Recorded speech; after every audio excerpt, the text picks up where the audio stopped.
আমি জেলে ছিলাম 6.5 মাস। আর আমাদের ওইখানে মুরব্বী ছিলেন, ইমাম সাহেব ছিলেন আপনাদের আজকের ডাক্তার শফিকুর রহমান সাহেব। তো ডাক্তার শফিকুর রহমান সাহেব আমরা একসঙ্গে নামাজ পড়তাম, 5 ওয়াক্ত নামাজ পড়তাম। আমাদের সঙ্গে 2-1 জন নামাজ পড়তো না। তো শফিক সাহেব এবং আমি মিলে ওদেরকে উদ্বুদ্ধ করতাম যে নামাজ কিভাবে পড়তে হবে। উনি খুব ভালো মশলা দিতেন, কথা বলতেন। যাই হোক, সবকিছু মিলে জেলের যে আমাদের দীর্ঘদিনের এই যে অত্যাচার নির্যাতনের কাহিনী, এটা যদি আমি বলতে থাকি এরকম বই জমে যাবে। আর আমার রাজনৈতিক জীবনের বই যদি আমি লিখতে যাই, এটা লিখে শেষ করা যাবে না। একদিন ব্যারিস্টার মওদুদ সাহেব, কর্নেল অলি সাহেব, মির্জা আব্বাস সাহেব, সাইদি সাহেব, মতিউর রহমান নিজামী সাহেব, তারপরে আব্দুল কাদের মোল্লা সাহেব, তারপরে কামারুজ্জামান সাহেব, মুজাহিদ সাহেব, যে ফিস্ট তোমাকে ব্যবস্থা করতে হবে, খাওয়া দাওয়ার একটা ভালো আয়োজন করতে হবে। তা আমি চিন্তা করলাম, এতগুলা লোক, আজকে পিন্টু সাহেব, আব্দুল সালাম পিন্টু সাহেবের দায়িত্ব দিল না, আমাকে দায়িত্ব দিল সবাই। একটা ভালো খাওয়ার ব্যবস্থা করি। আমি একদম জেলখানায় টাকা দিয়ে তাজা মুরগি নিয়ে আসলাম 10টা। আনার পর দেখলাম যে এই মুরগিগুলা যদি আমি আগের দিন জবাই করে রাখি, তাহলে এটা পুরানো হয়ে যাবে। যেদিন ফিস্ট হবে, খাওয়া হবে, ওই দিন সকালেই জবাই হবে। আমি ওইখানে একটা ওই যে আমাদের দেশে যেরকম খোয়ার থাকে না মুরগি রাখার, এরকম একটা বানানোর চেষ্টা করলাম। বানায় ওইখানে বাবুর্চি শাহজাহান নরসিংদী বাড়ি, তো ওকে দিয়া সব ব্যবস্থা করলাম, আইটেম সব রেডি করলাম। ওই দিন খাওয়া দাওয়া হলো। খাওয়া দাওয়া যেদিন হলো, এর আগে কিন্তু আমার মুক্তি হবে, পরের দিন আমি বের হবো, এই জন্য স্পেশাল খাওয়ার ব্যবস্থাটা। আমি খাওয়া দাওয়া শেষ, পরের দিন আমি বাইর হব। সন্ধ্যার পরে মতিউর রহমান নিজামী এখান থেকে ট্রান্সফার, মুজাহিদ সাহেব ট্রান্সফার, একজন এক জেলখানায় ট্রান্সফার খাওয়ার আয়োজনের জন্য। এবং আমাকে তো ওই পরের দিন রাত্রেই বিদায় দিল, মানে সবাইকে আলাদা আলাদা করে দিল। শুধু একমাত্র ছিলেন সাইদি সাহেব আর ব্যারিস্টার মওদুদ সাহেব। তো সাইদি সাহেবের সঙ্গে আমার মিল তো খুব ভালো, কারণ আমি বক্তা ছিলাম।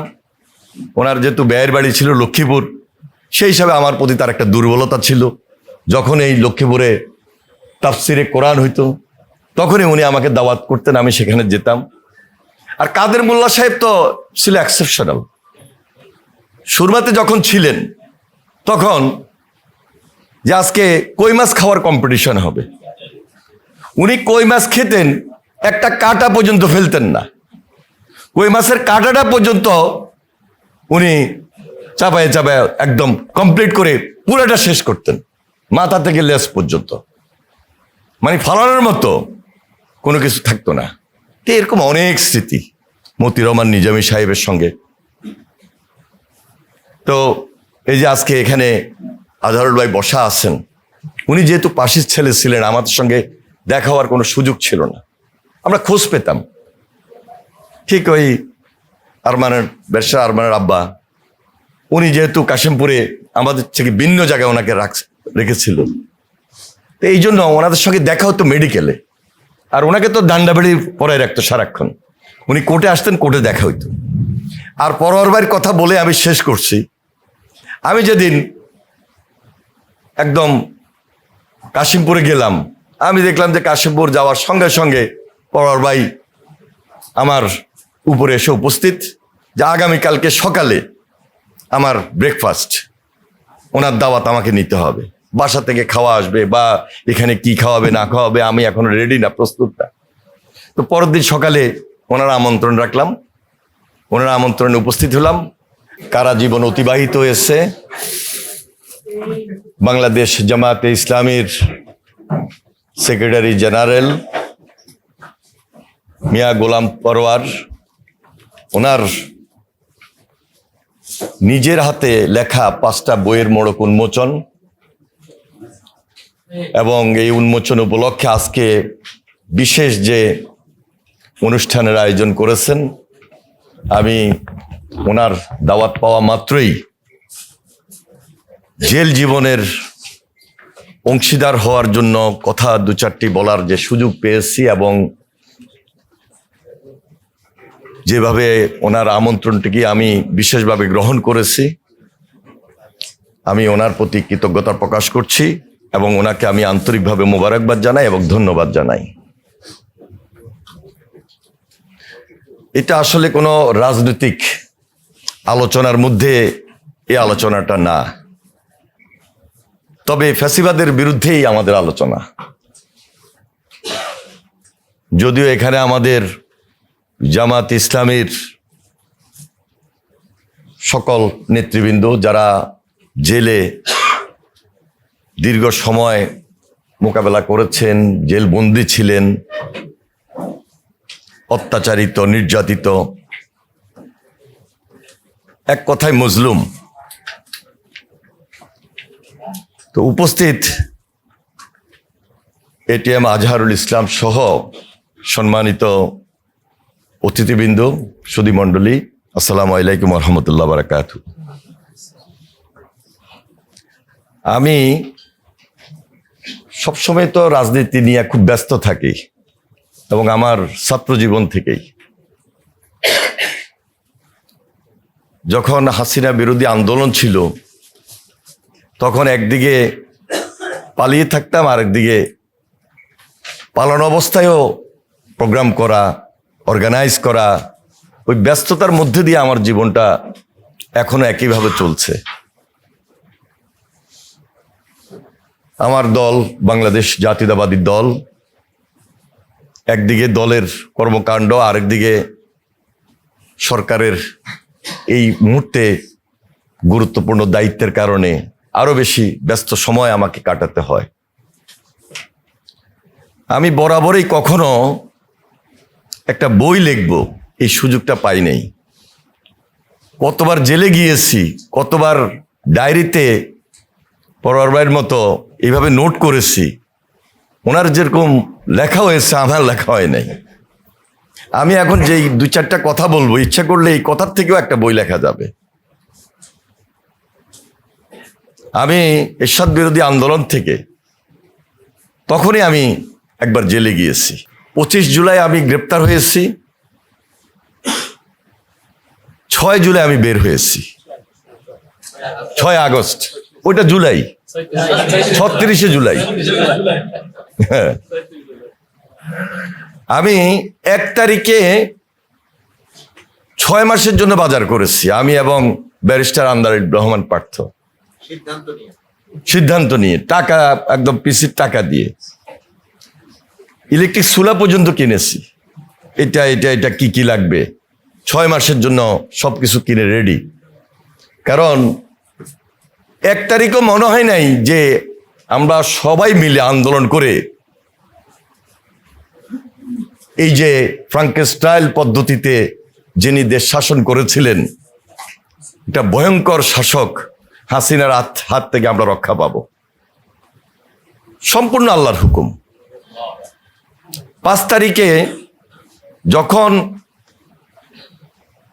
রেডিওতে শুনলাম যে হাসিনা উড়াল দিয়েছে, পালিয়ে গেছে, তখন আমরা একজনে আরেকজনকে আলিঙ্গন করলাম চোখের পানি দিয়ে। 5 তারিখ ভোরবেলায় আমরা কয়েকজন মিলে কথা বললাম যে এত বৃষ্টির মধ্যে সবাই কি আসলে জড়ো হইতে পারবে? ঠিক 10:30 পৌনে 11টা যখন রৌদ্র দেখলাম, আমরা জেলখানায় বসে একটু আশার আলো পেলাম যে না, আমার ছাত্র ভাইয়েরা, দেশবাসী সবাই একত্রিত হবে এবং আজকে না হোক, আজকের কথা তো আর বলি নাই 5 তারিখে, যে কোনো সময় হাসিনার বিদায় হতেই হবে, কারণ সবাই ঐক্যবদ্ধ হচ্ছে। এবং এর আগে প্রতিদিন যেভাবে লাশের পর লাশ, খুনের পর খুন, আমার লক্ষ্মীপুরে আমি 4 তারিখে, আমার লক্ষ্মীপুরের 4 তারিখে আমি জেলখানায় থেকে চুরি করে টেলিফোন করেছি যে কি হলো লক্ষ্মীপুরে। একই দিনে 13 জনের সেখানে মৃত্যু জেলখানাতে, একই দিনে 13 জনের মৃত্যু। ফার্স্টে আমাদের দলীয় মানে ফ্যাসিস্টের বিরুদ্ধে যারা আন্দোলনে ছিল তারা হলো 8 জন, এবং এর পরবর্তীতে ওই যে গডফাদার তাহের তার বাড়ি ঘেরাও দিয়ে চারপাশে আগুন যখন জনতা লাগিয়ে দিল, ওই আগুনের মধ্যে পড়ে মারা গেল 6 জন কি 7 জন, তো সব মিলে 13 জন নাকি 14 জন, 13 জন সহ। এই ছিল লক্ষ্মীপুরের চিত্র 4 তারিখে। এইভাবে তো 25 তারিখ, 26 তারিখ, 27 তারিখ কন্টিনিউ মৃত্যুর মিছিল। তা আমি এই সর্বশেষ এই কথাটা বললাম এই কারণে যে আল্লাহর হুকুম ছাড়া শেখ হাসিনার বিদায় হয় নাই। আমরা তো উসিলা, আমরা আন্দোলন করেছি দীর্ঘ 16, 17, 18 বছর। আন্দোলন করতে গিয়ে যে ব্যারিস্টার আরমানের পিতা মীর কাসেম সাহেব আমার সঙ্গে দেখা হলো